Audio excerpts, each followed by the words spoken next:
Um, dois, três e. Geração alegria.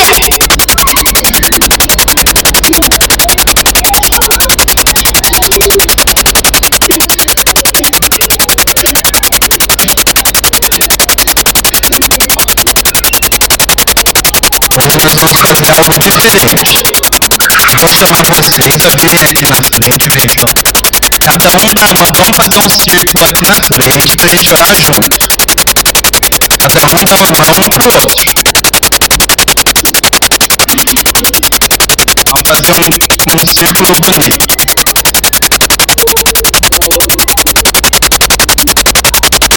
Eu vou pedir para os papais e titios e titias que estejam estendendo a mão sobre as crianças aqui na frente.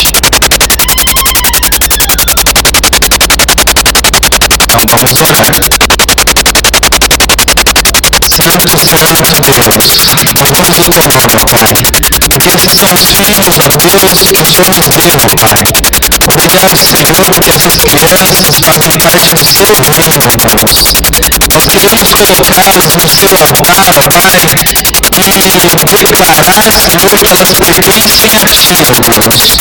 Nós queremos declarar, ó Pai, que elas são filhinhos e filhinhas do Senhor, ó Pai.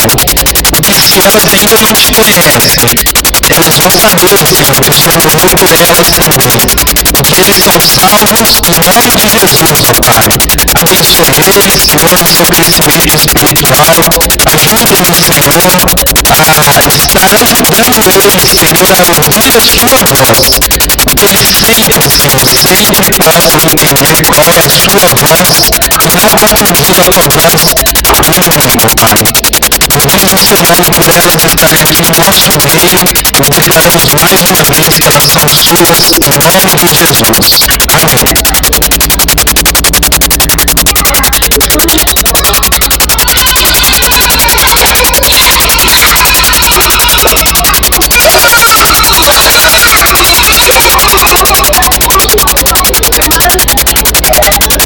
Irmãos, boa noite, graça e paz, amém?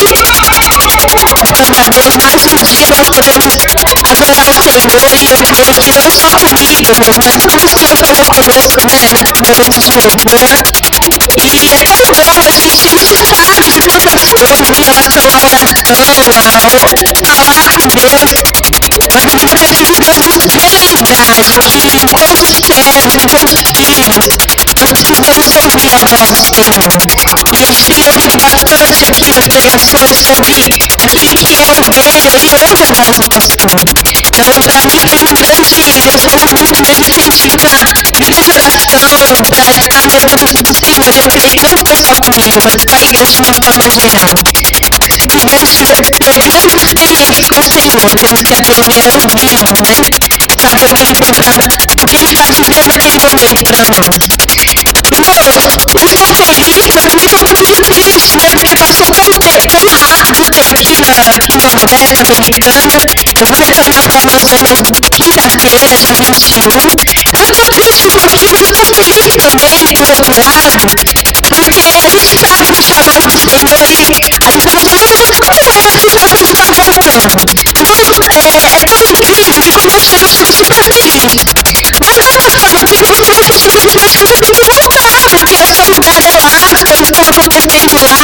Então é muito triste que eu tive que deixar os irmãos aqui, a família, mas uma alegria muito grande, sabendo que eu estou retornando para aqui, que Deus tem me chamado. Quero continuar, irmãos, colocando no coração de vocês, né, em relação ao trabalho aí amanhã, a minha vida de uma forma geral, irmãos, o quanto eu preciso de oração.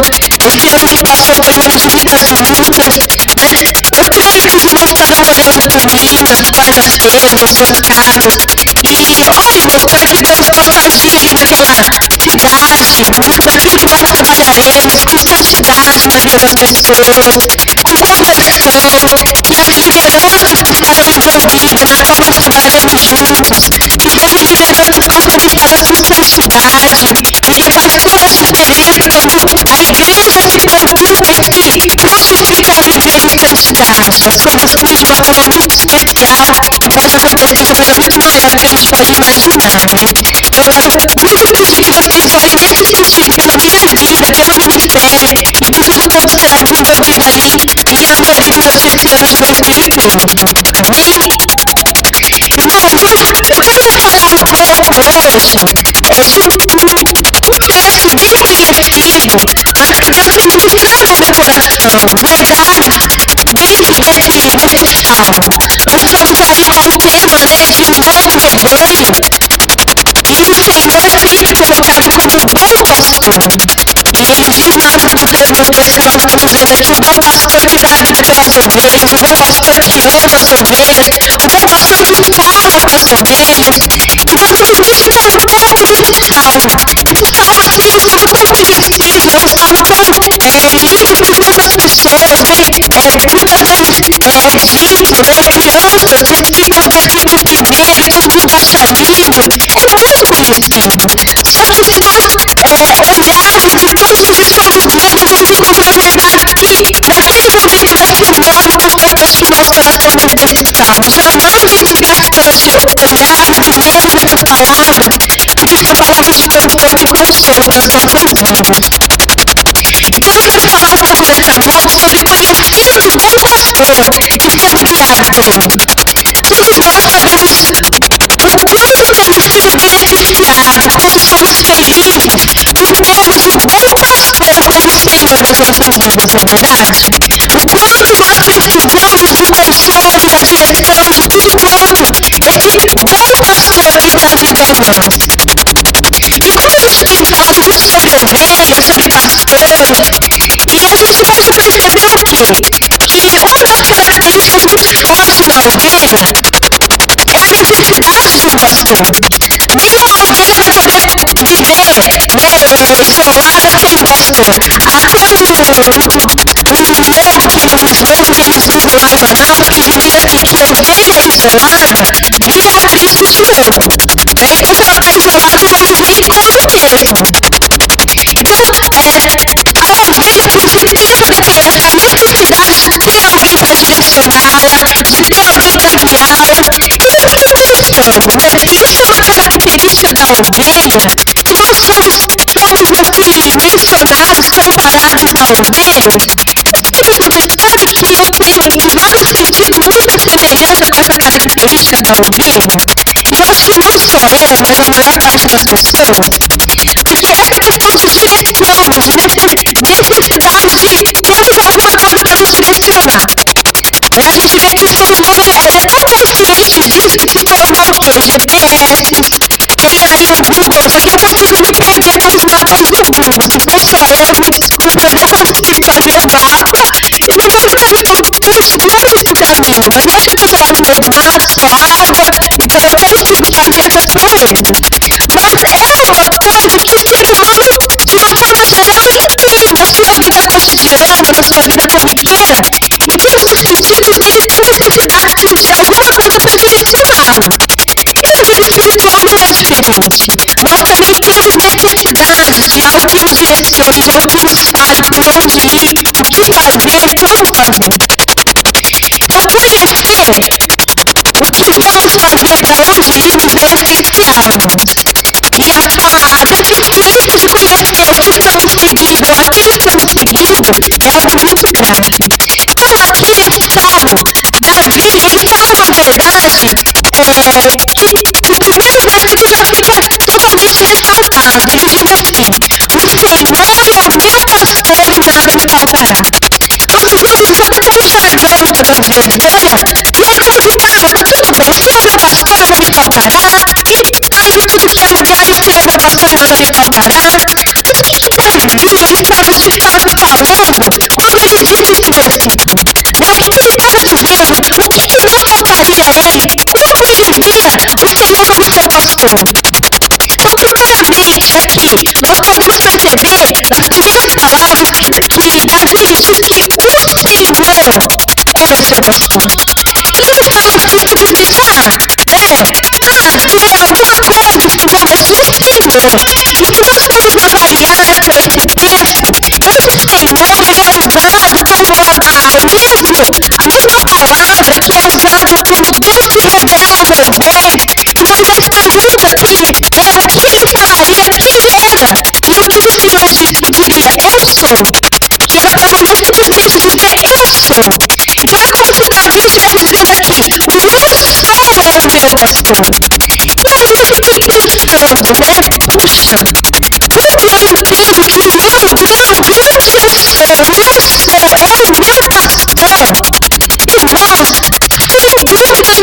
nada poderá me faltar.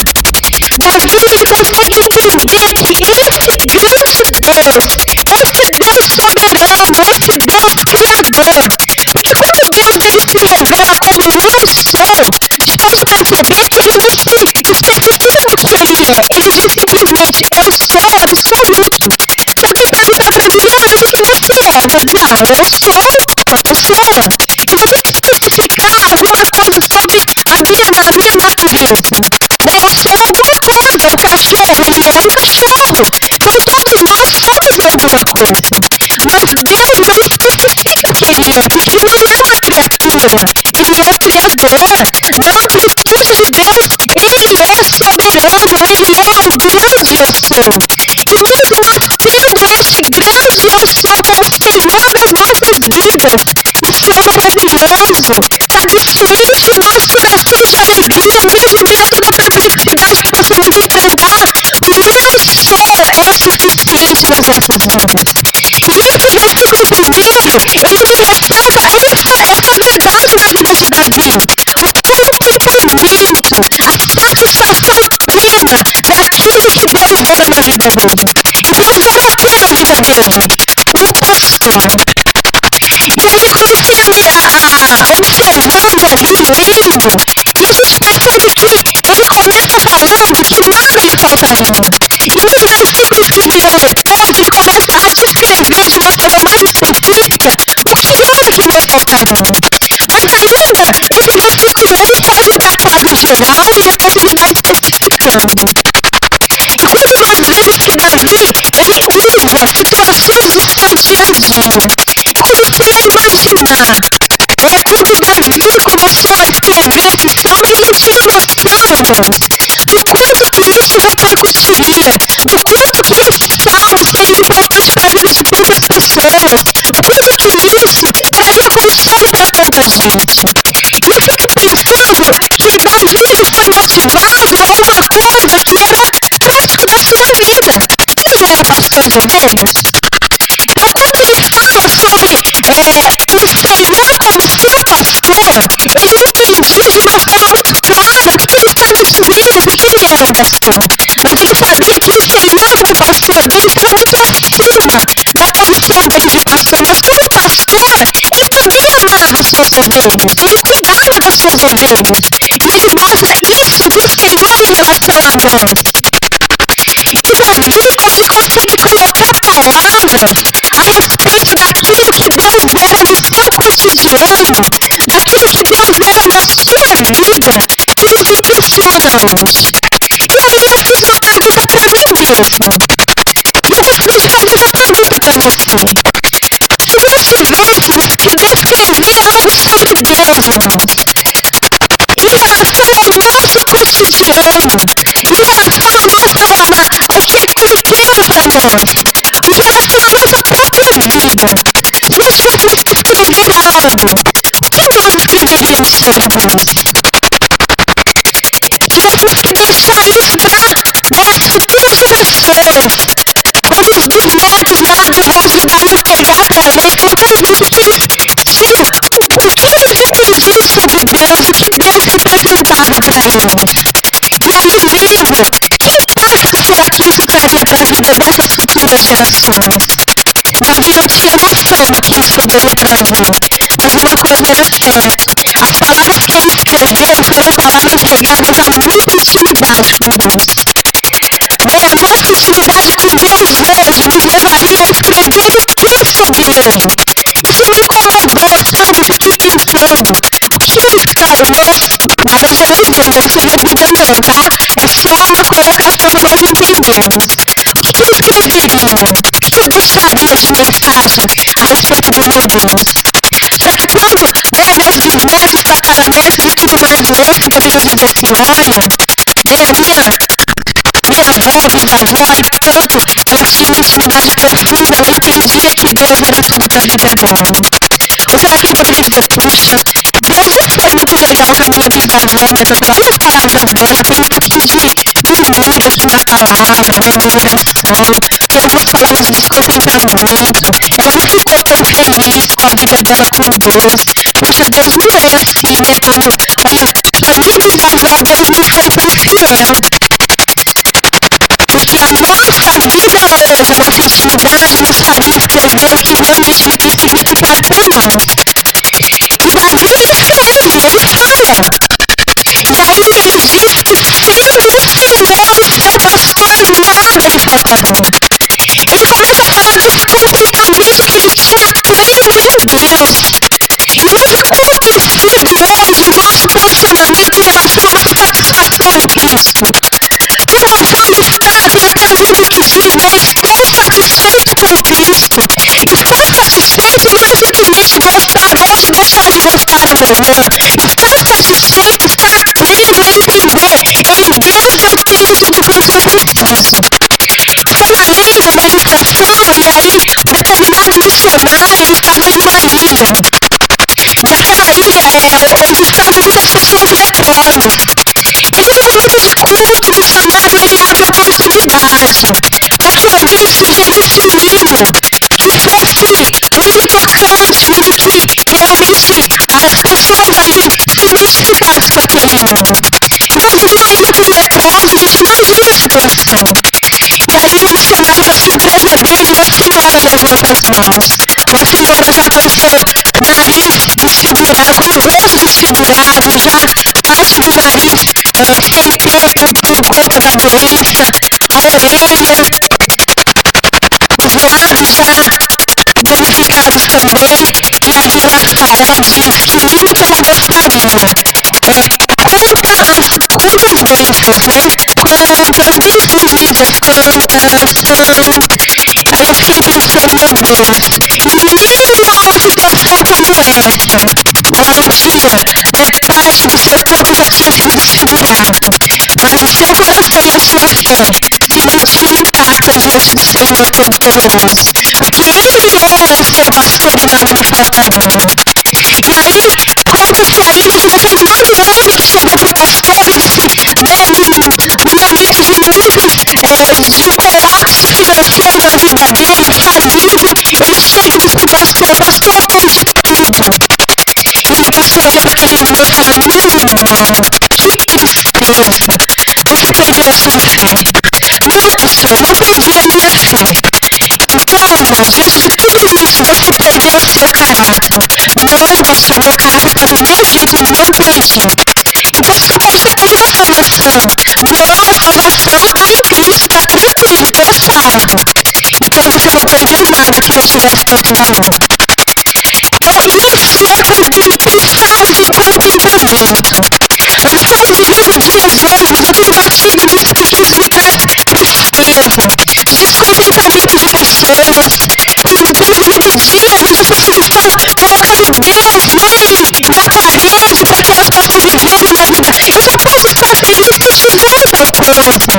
Eu só posso estar feliz se eu consumir tal coisa.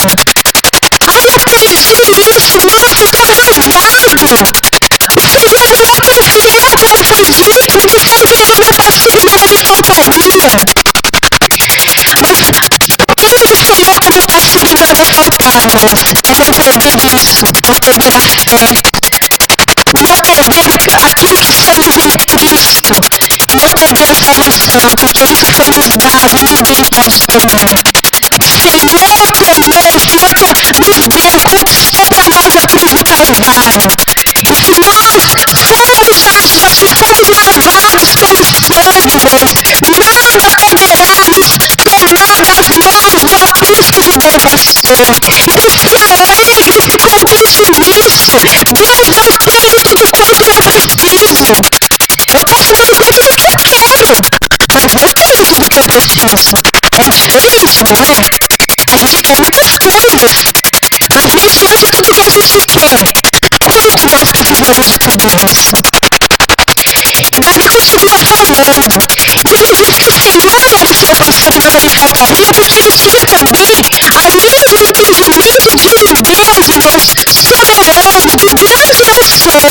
Davi também tinha compreensão de um Deus pessoal, que se importava com ele, de um Deus que o amava, de um Deus que assim como ele amava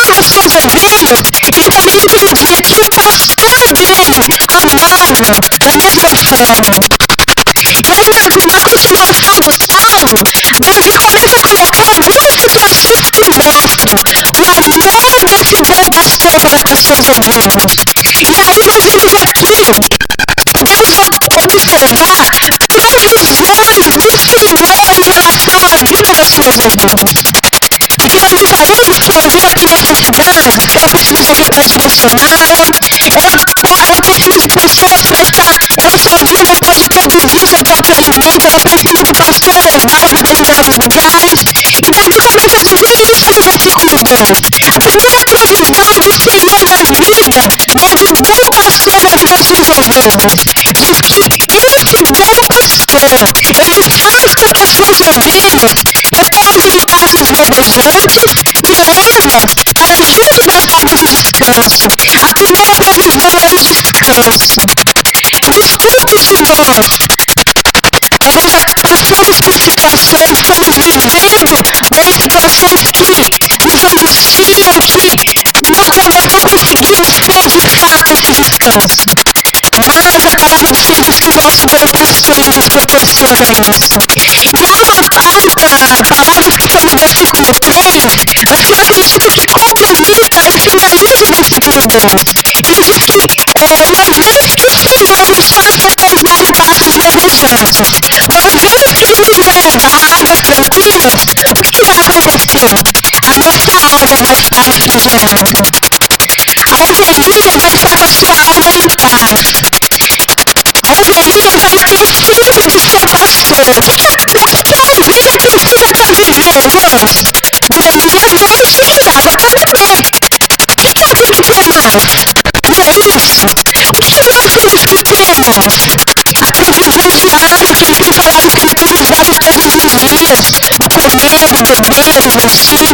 Tem faltado isso para você? Será que tem faltado? Aqui está a leitura do Senhor que diz assim, Senhor, a minha alma, porque eu tenho, Senhor. Eu tenho isso hoje para a minha vida. Eu tenho provado da tua cuidado sobre mim. Em tudo isso, eu posso descansar, porque eu sei que o Senhor cuida de mim. Jesus, Ele fala de uma forma tão linda lá em Mateus sobre as conquistas pela vida. Lá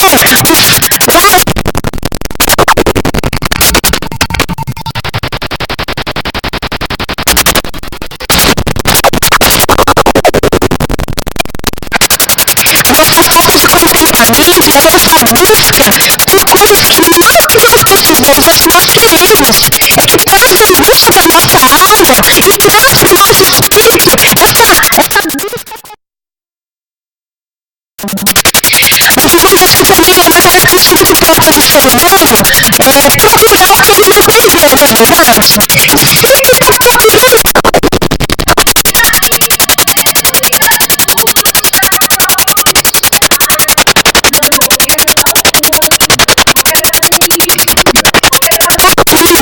Eu só vou ser feliz mesmo quando tiver tal coisa. Sabe como era importante o caminhar?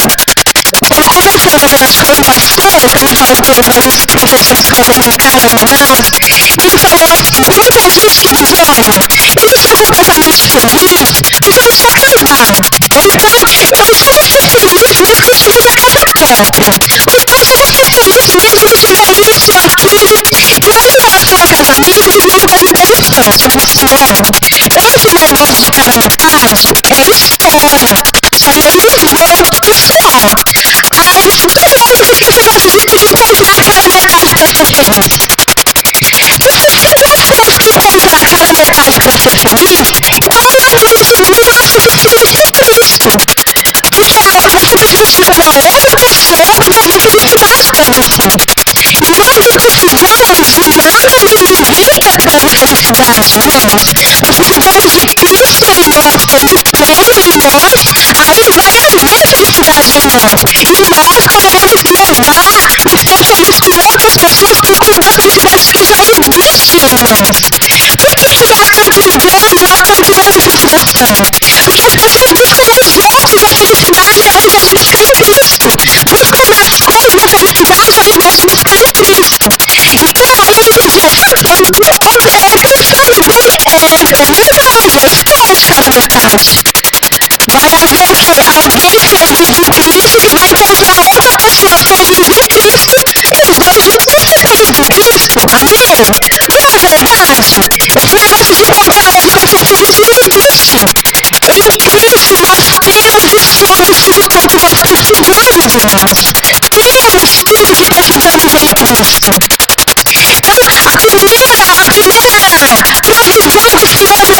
voz, o cuidado dele, o descanso.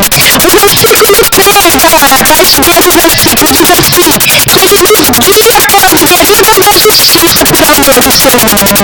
A direção. Além de nos levar para um lugar gostoso.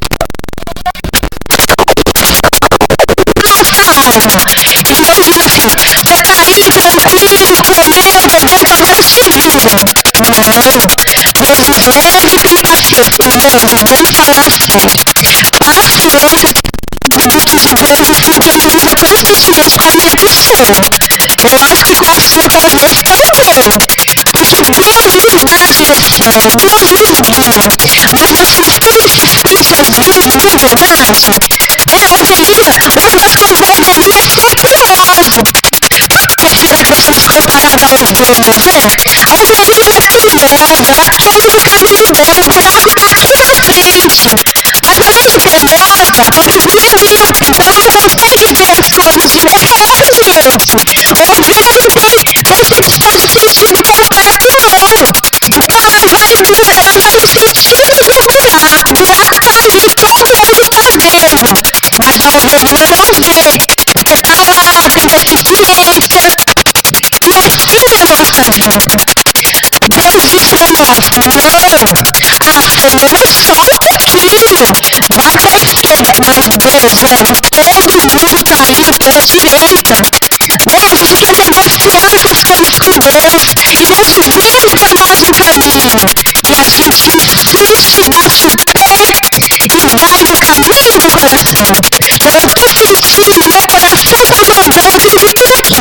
E é uma grande também mentira que o mundo aí fala, mas que nós devemos seguir o coração. A Bíblia diz que é enganoso. O que quer dizer enganoso? E outra coisa totalmente errônea, que a voz do poderoso Deus jamais, se nós formos seguir a voz do povo, nós estamos perdidos. O povo tiver, faz o coração bom. A Bíblia diz, coração enganoso, mais do que todas as coisas. Então eu vou querer seguir o enganoso? Cuidado com o enganoso, porque ele é cruel. Então nós temos que entender algumas coisas. E aqui, Davi entendia isso. Puxa, o meu pastor, ele traz direção para a minha vida. Mas irmãos, direção